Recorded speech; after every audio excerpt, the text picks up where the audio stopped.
¿Cuál es el hecho más inquietante que conoce? Los efectos que los traumas tienen en el desarrollo son escalofriantes. Los traumas reconfiguran completamente el cerebro y dificultan todo. Desde la formación del apego hasta la resolución de problemas, la intervención y el tratamiento pueden aportar una gran curación, aunque a menudo es un camino difícil y largo. Que conste que no soy ningún profesional. Recomiendo la lectura de The Body Keeps the Score, El cuerpo lleva la cuenta, del Dr. Bessel van der Kolk. Si te interesa saber más, también puedes buscar al Dr. Bruce Perry y a Nadine Burke-Harris, ya que han estudiado esto de forma bastante extensa. Para aquellos que han experimentado un trauma, recomiendo encarecidamente que busquen ayuda profesional si aún no lo han hecho. La curación es posible y tú lo vales. Os deseo lo mejor. Mi madre no sabía nada de bebés, salvo que quería uno. Ni siquiera había tenido un bebé de verdad hasta que estaba embarazada de 6 meses de mí. No tenía familiares ni amigos cercanos que pudieran aconsejarla, y había tenido una educación muy religiosa. Cuando mi bebé lloraba para comer o para que le cambiaran el pañal, eso era de esperar. Pero cuando lloraba para que le hicieran caso cuando no me pasaba nada, mi madre decidía que estaba mintiendo y que,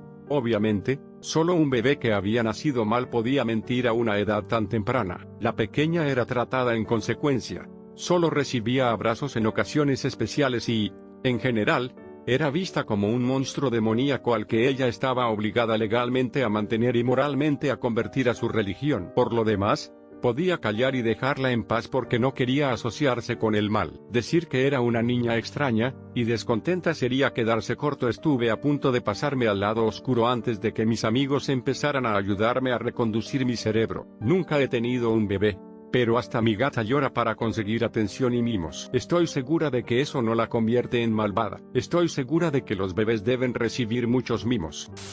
La resistencia de las bacterias a los antibióticos está en otro nivel. Incluso en los 13 años que llevo en un laboratorio de microbiología médica, la resistencia a los antibióticos se ha convertido en algo realmente desenfrenado. Tampoco se va a detener. Las bacterias se multiplican y evolucionan tan rápidamente que incluso las bombacillinas más eficaces se quedarán obsoletas. Vamos a llegar a un punto de ruptura en el que incluso cosas como un simple corte o una infección de los senos nasales podrían convertirse en una amenaza para la vida. No tome antibióticos como un Z-Pack para un resfriado. Lo más probable es que sea viral y los antibióticos sean superfluos. Si te recetan antibióticos, termínalos.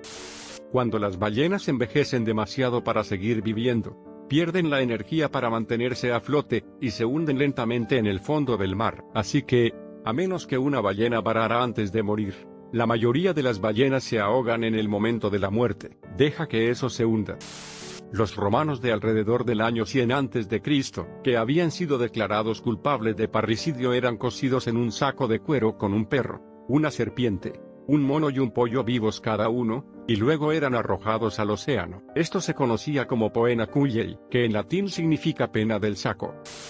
Hubo un tiempo en que se operaba a los bebés sin anestesia. Se creía que su sistema nervioso no estaba lo suficientemente desarrollado como para sentir dolor. Siempre tengo que responder cuando veo esto. Tuve una reparación de coartación, cirugía cardíaca, a los 21 días de edad. Cuando esta era la práctica, mi madre siempre decía que no tenía anestesia, y yo me imaginaba que no lo había oído bien. Descubrí aquí que sí. Por supuesto no tengo ningún recuerdo de ello, solo una gran cicatriz como recuerdo. Me encantaría saber cuáles son los efectos a largo plazo de esto. Creo que soy bastante normal, pero también lo hacen muchas personas que no deberían. Soy enfermera y hace varios años estaba haciendo un trabajo de viaje, y me asignaron un ingreso de un centro de cuidados a largo plazo. El paciente había sufrido previamente un derrame cerebral, y se creía que estaba en un estado vegetativo persistente desde el derrame muchos meses antes. Cuando investigué al paciente vi que todas sus imágenes eran esencialmente normales, aparte del tronco cerebral, obviamente, y que sus estudios de electroencefalograma no eran notables e incluso parecían mostrar patrones normales de sueño y vigilia. Se lo comenté a uno de los médicos que trabajaba en la unidad conmigo, y se puso un poco incómodo cuando le pregunté por ello. Básicamente dijo que había visto a ese paciente unas cuantas veces, y que creía que el paciente tenía una función cognitiva básicamente intacta, pero que la familia se resistía a cambiar su estado de código, y no permitía ninguna otra imagen o intervención. Tenía una sonda PEG y un catéter suprapúbico. Uno u otro provocaba ocasionalmente que el paciente se volviera séptico, y esa era la única intervención real que la familia permitía para que nos ocupáramos de ese tipo de situaciones. Ese paciente era lo que se conoce como encerrado, es decir, su cuerpo básicamente no funcionaba, pero su cerebro sí. Probablemente era 100% consciente de todo lo que le rodeaba, pero carecía de la capacidad de hacérselo saber a alguien o de expresar sus propios deseos de forma significativa. La idea de que este pueda ser el destino de alguien es absolutamente perturbadora para mí, y el hecho de que la familia lo supiera y lo ignorara voluntariamente me parece cruel, rozando la maldad. El libro La escafandra y la mariposa, más tarde llevado al cine, fue escrito por un hombre con síndrome de enclaustramiento tras un derrame cerebral. Estuvo en el hospital durante semanas oyendo a sus médicos, enfermeras y familiares hablar de que se encontraba en un estado vegetativo persistente, y no podía entender nada de lo que le rodeaba.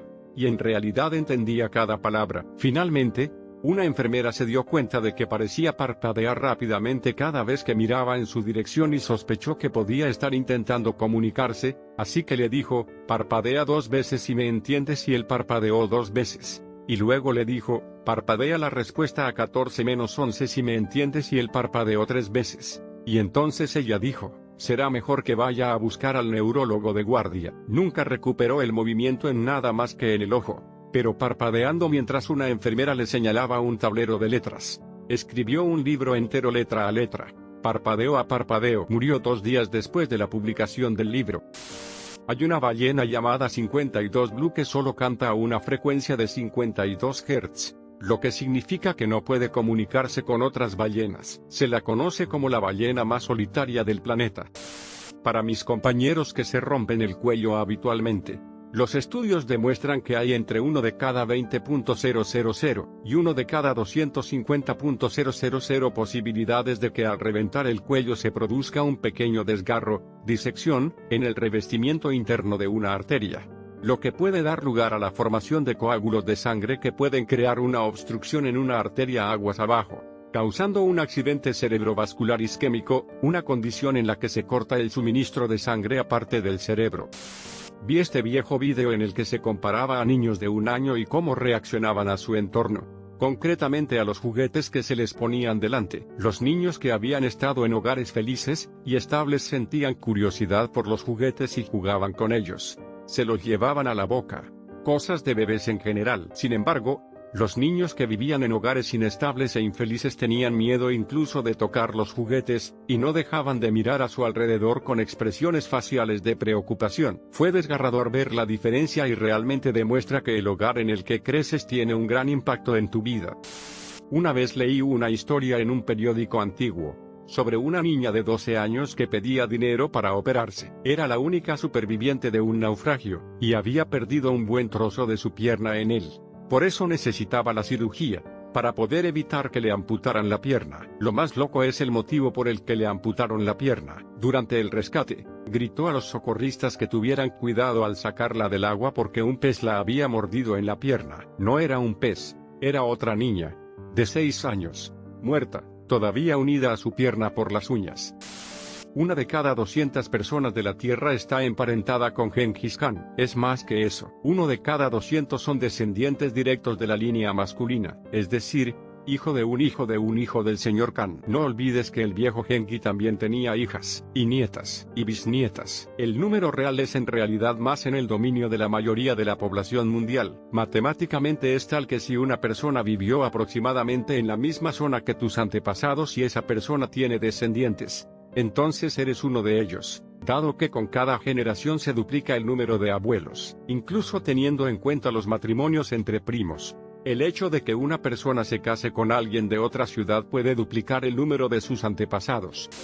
No puedo confirmar si esto es cierto, pero una vez oí que durante la peste negra algunos de los más infectados tenían focos de infección que se podían oír gorgoteando con microorganismos. Sí, es cierto, y las bolsas estallaban si se hacían demasiado grandes, lo que se suponía que era increíblemente doloroso. También había otros 2 tipos de peste negra, la septicémica y la neumónica. Ambas eran supermortales, pero con la neumónica escupías sangre hasta que morías.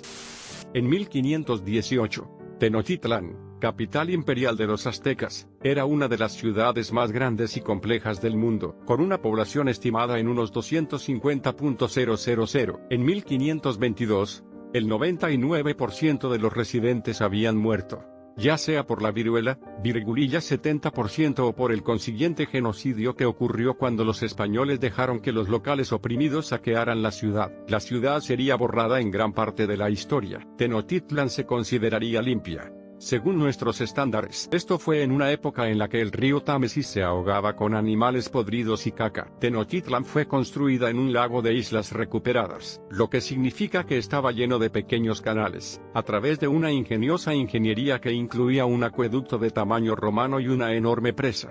Los aztecas fueron capaces de purgar el sistema de canales esencialmente a diario. Durante la Guerra Fría, el presidente tenía autoridad absoluta para lanzar armas nucleares. No existían salvaguardias oficiales para evitar que un presidente desequilibrado o enloquecido ordenara un ataque nuclear. De hecho, la única forma de impedir que algo así ocurriera sería a través de un motín, y habría sido necesaria la participación de un número importante de personas para que tuviera éxito. La cantidad de armas nucleares dirigidas a la URSS era enorme. Algunos objetivos iban a ser alcanzados por docenas o incluso cientos de ojivas, y habrían procedido de una vertiginosa variedad de fuentes por tierra, mar y aire. No es necesariamente el peor hecho, pero todavía hay un cuerpo que nunca se encontró después de Chernóbil. Se considera que Valery Kodenchuk fue la primera persona que pereció en la catástrofe, ya que estaba más cerca de la explosión cuando ésta se produjo. Se supone que su cuerpo está bajo las bombas de circulación, pero también podría haberse vaporizado en la explosión. Puede que no sea tan inquietante, pero los ciegos no ven el negro. Simplemente no ven. Si han nacido ciegos, no saben lo que es el negro. Entonces, simplemente no ven nada en absoluto. Vivimos en un mundo en el que el dinero puede resolver cualquier problema que se presente. Todo el mundo sabe sobre Epstein y su isla. Todo el mundo sabe quién visitó esa isla. Pero nadie toma medidas contra ella porque la gente que visitó esa isla tiene poder, que es dinero. Las leyes son para la gente común como nosotros. Las personas extremadamente ricas están por encima de la ley sin importar lo que digan los demás. Si reciben demasiadas fuerzas, simplemente se mudan a otro país y siguen viviendo como lo hacían. Las implicaciones del tiempo profundo, especialmente en la astronomía. Tenemos con nuestras señales de radio un alcance máximo de aproximadamente 100 años luz. Todos los mensajes que emitamos por detrás de eso estarían posiblemente demasiado dañados para descifrarlos, al menos en nuestros conocimientos tecnológicos actuales. Si ahora algunos extraterrestres pueden presenciar nuestras señales de radio, y están a 100 años luz de nosotros, ellos verían nuestro planeta en los años de 1922. Por lo tanto, para ellos, estamos en el comienzo del siglo de oro. Si se acercan a nosotros, presenciarían en algún momento el surgimiento del fascismo, la Segunda Guerra Mundial, la Guerra Fría y en 30 años luz de distancia la caída del muro alemán. Si quisieran vernos en la actualidad, tendrían que estar en nuestro sistema solar, e incluso entonces puede que nos vean tal y como éramos hace unos minutos. Es más divertido si nos ven desde 5000 años luz de distancia. No verían las grandes civilizaciones, nunca ven el Imperio Romano, pero podrían mirar directamente a los antiguos tiempos egipcios. Y yendo a nuestra próxima galaxia, ni siquiera sabrán que la humanidad existe porque la luz de nuestro tiempo nunca llegó a la próxima galaxia. En el fondo es gracioso saber que, si unos extraterrestres quisieran colonizar ciertos planetas a siglos luz de distancia, haciendo un salto warp hacia nosotros, y luego enfrentarse a misiles nucleares, y a una humanidad tecnologizada capaz de volar nuestro propio planeta, sí, posiblemente no tengamos ninguna posibilidad. Pero para ellos puede ser una sorpresa si no son conscientes de las implicaciones del tiempo profundo. Pero por otro lado, no puedo pensar en una civilización alienígena inteligente que sea capaz de realizar viajes FTL, pero que no tenga una idea básica del tiempo profundo. Durante la última etapa de la República Romana, uno de los hombres más ricos de Roma, Marco Licinio Craso, poseía un equipo de bomberos. En aquella época no había un servicio de bomberos especializado. Si tu edificio ardía, te ofrecía comprarlo. Si usted aceptaba, él apagaba el fuego. Si no, su equipo de bomberos se marchaba y dejaba que el edificio ardiera. La entropía, o la muerte por calor del universo, que toda la materia degenerará de la estructura al caos. Todo lo que ha sido alguna vez desaparecerá. Cuando era un niño yo solía realmente el estrés acerca de este Mao. Yo estaba como en el 8º grado, acaba de ver algo en Nat Geo probablemente, y dijeron que en algún momento el sol va a explotar. Ahora yo ser tonto, yo estaba como maldito que tiene que ser como 50 años a partir de ahora, así que pensé cuando estoy 60 todos vamos a morir de la explosión del sol. Un asteroide, un cometa, un agujero negro errante, un planeta rebelde, un estallido de rayos gamma, una supernova cercana o un trozo de materia extraña podrían acabar con nuestro planeta en cualquier momento. Y eso son solo las cosas que conocemos. Y la descomposición del vacío podría hacer desaparecer el universo sin que nos diéramos cuenta. Duerme bien.